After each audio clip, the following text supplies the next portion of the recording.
Hello बच्चों। तो HAP के कुछ बेसिक चीज़ें जो है, कुछ टर्मिनोलॉजी हैं जिनमें बच्चों को बड़ा कन्फ्यूज़न है। जैसे अगर हम बात करें तो स्ट्रोक वॉल्यूम क्या होता है, कई बार इसको पूछ लेते हैं तो कन्फ्यूज़न हो जाता है ना। स्ट्रोक वॉल्यूम कैसे निकालते हैं, इस पे क्वेश्चन आ जाता है। तो देखो, स्ट्रोक का मतलब क्या है? स्ट्रोक का मतलब होता है कॉन्ट्रैक्शन। कॉन्ट्रैक्शन मीन्स हार्ट जो है हमारा या वेंट्रिकल जो है, जो पंप करते हैं, तो क्या स्ट्रोक वॉल्यूम है ना, कितना वॉल्यूम ब्लड पंप करके बाहर निकालते हैं, यही मतलब तो हुआ। भाई सपोज करो, मान लिया भाई हम लोगों ने हार्ट के डायग्राम की कई बार प्रैक्टिस की, ठीक भाई, इस तरीके से हम लोगों को डायग्राम पता है ना। इस तरीके से आराम से बना सकते हो, कोई दिक्कत नहीं। लाइक दिस, है ना। ये हो गया तुम्हारा, ऐसे हो गया, ये तुम्हारे वेंट्रिकल्स हो गए, ये तुम्हारी इस तरीके से, राइट। तो अब ये जो वेंट्रिकल हैं, ये क्या हैं? वेंट्रिकल। ये जो वेंट्रिकल हैं, ये जब पंप करेंगे तो ब्लड बाहर जाएगा। ये तुम्हारा एओर्टा है ना। ये जब इस वेंट्रिकल से ब्लड पंप होगा तो एओर्टा के थ्रू पूरी बॉडी में जाएगा। इस वेंट्रिकल से जब होगा तो पल्मोनरी आर्टरी के थ्रू कहां जाएगा? लंग्स में जाएगा। तो अल्टीमेटली दोनों वेंट्रिकल जब पंप करते हैं तो कितना अमाउंट ऑफ ब्लड बाहर जाता है, कितना अमाउंट ये पंप करेगा, कितना अमाउंट ये पंप करेगा, कैसे पता चलेगा? एक स्ट्रोक का मतलब ये एक वेंट्रिकल हम लेते हैं, एक वेंट्रिकल जब कॉन्ट्रैक्ट करेगा तो कितना ब्लड बाहर जाएगा, इसी को बोलते हैं सिंगल बार में, एक स्ट्रोक में जितना ब्लड बाहर जाएगा उसी को हम स्ट्रोक वॉल्यूम बोलते हैं। या कह सकते हो एक सिंगल बीट में, भाई ऐसे हाथ रखो, हार्ट आपका क्या करता है? पंप करता है। तो जितनी बार बीट आती तो हर बीट में, हर धड़कन में कितना ब्लड बाहर गया, उसी को हम बोलते हैं स्ट्रोक वॉल्यूम। कह सकते हो volume of blood ejected by each ventricle during systole. Systole को और क्या कह सकते हो? कॉन्ट्रैक्शन मतलब सिस्टोल। सिंगल वेंट्रिकल एक बार जब सिस्टोल करता है या कॉन्ट्रैक्शन करता है, कितना ब्लड बाहर करता है, इसको बोलते हैं हम स्ट्रोक। या कह सकते हो एक बीट में, सिंगल बीट में या सिंगल इवेंट में कितना ब्लड बाहर गया, उसको स्ट्रोक वॉल्यूम बोलते हैं। तो ये निकालने का तरीका, एंड ऑफ डायस्टोल। डायस्टोल मतलब रिलैक्स, मतलब फिलिंग की कंडीशन, इस टाइम पे फिलिंग हो रहा है।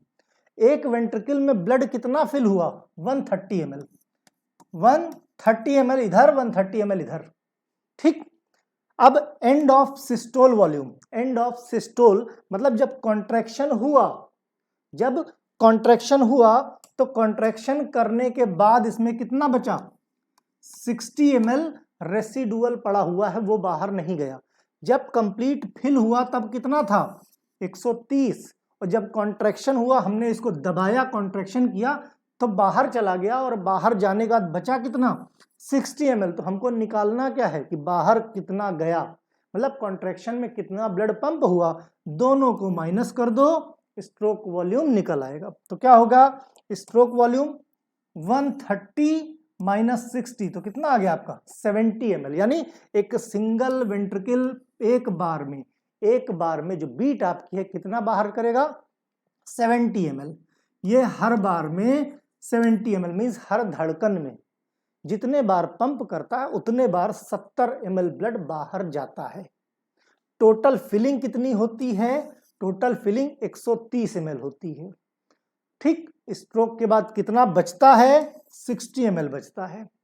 तो कितना बाहर गया, दोनों को माइनस कर दो, निकल के आ जाएगा। कोई समस्या? मेरे ख्याल से कोई समस्या नहीं होनी चाहिए।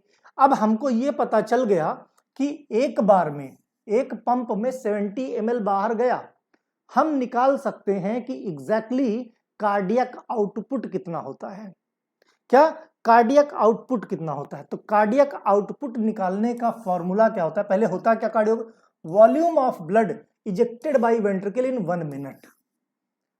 स्ट्रोक वॉल्यूम और कार्डियक आउटपुट अलग अलग चीजें हैं। स्ट्रोक वॉल्यूम क्या है? एक वेंट्रिकल एक बार में, सिंगल स्ट्रोक में कितना ब्लड बाहर करता है, और कार्डियक आउटपुट मींस उसने कितना काम किया, वेंट्रिकल ने 1 मिनट में कितना ज्यादा ब्लड पंप किया।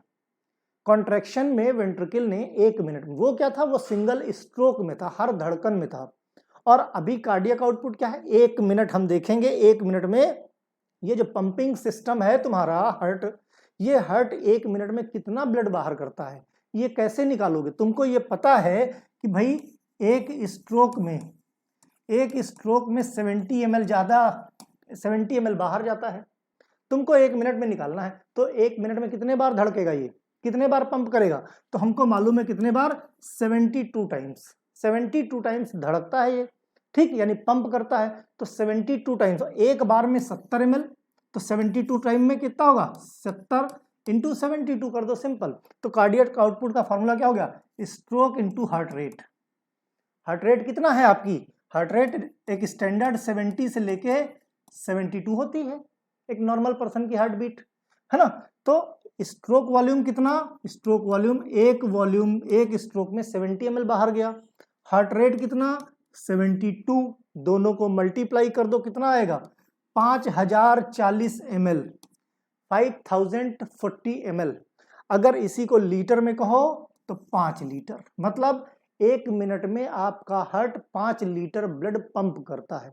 तो अभी तक हम देखते थे कि 5 लीटर पंप करता था, मतलब सुनते थे, लेकिन हिसाब नहीं समझ में आता था। हिसाब समझ में आया, एक स्ट्रोक में एक बार जब धड़केगा, कॉन्ट्रैक्शन होगा वेंट्रिकल का, तो 70 ml बाहर जाएगा। और इस तरह कॉन्ट्रैक्शन 1 मिनट में कितने बार होता है, 72 टाइम्स कॉन्ट्रैक्शन होता है, यानी 72 टाइम सिस्टोल होगा। और 72 टाइम सिस्टोल होगा तो 72 टाइम डायस्टोल भी होगा, राइट। तो कॉन्ट्रैक्शन और रिलैक्सेशन कितने बार, 72 टाइम्स होता है। तो जितने बार वो कॉन्ट्रैक्ट करेगा उतने बार 70 ml बाहर जाएगा, ठीक। तो कितने बार कॉन्ट्रैक्ट करेगा, 72 टाइम्स कॉन्ट्रैक्ट करेगा। एक बार में इतना जाता है तो 72 बार, दोनों को माइनस कर दो, अप्रॉक्स 5 लीटर ब्लड 1 मिनट में आपका हार्ट पंप करके बाहर भेज देता है वेंट्रिकल से। इसी को हम बोलते हैं कार्डियक आउटपुट। दोनों टर्मिनोलॉजी इंपॉर्टेंट है। नेक्स्ट वीडियो में हम लोग ईसीजी के बारे में शॉर्ट में बात करेंगे, ओके। कुछ और टर्मिनोलॉजी ना समझ में आए तो बताना। चलो भाई, बाय।